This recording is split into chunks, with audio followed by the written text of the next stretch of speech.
Well, good afternoon, everybody. A little bit windy, but I don't care. BushCat handles it good.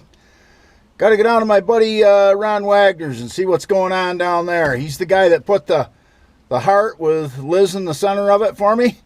And I know he's planting some sunflowers and what have you this year, so we're going to go down and take a look at it. We haven't seen him in quite a while, so right along.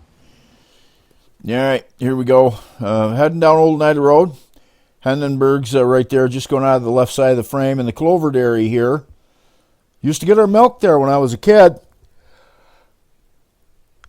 Mom and Dad worked at the Rome State School, and it was on the way home. They'd stop and get milk there. They sold it right out of the farm. They had a little bottling plant there. It worked out nice. Here's that heart that Ron Wagner planted with Liz in it. And that was very nice of him to do that.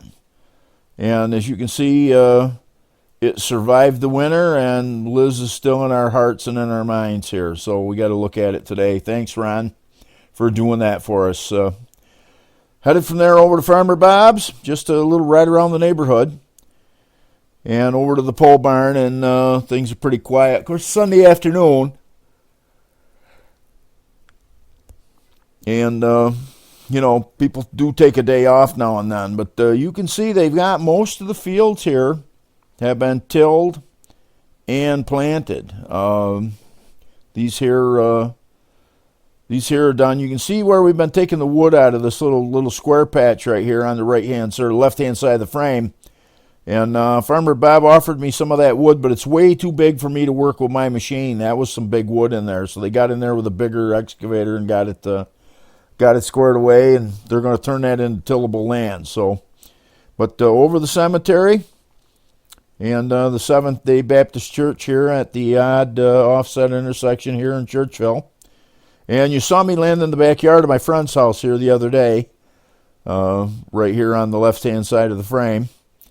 Little soybean patch there that Farmer Bob's got drilled in now. We're going to have to be kind of careful not to damage the crop now once it gets up. So, headed over home, and I wanted to kind of scare the wildlife off of the field, so I overflew the field here. You can see we're clipping right along pretty good here, doing about 90.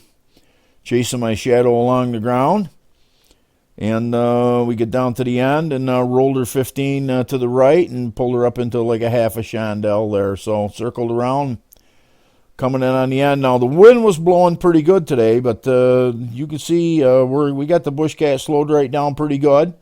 I'm going to plop it right on the end of the runway, and look at how short that I can land this airplane right here. So we got her right there on the end of the runway, and our little turnoff road's right there under the right wing, and here we are. We're just going to, no brakes, nothing, just let it roll out. And, of course, with the new tail on the BushCat, you just give it a little bit of rudder and little throttle, and around it goes. So hope you enjoyed the ride over to C. Wagner's today.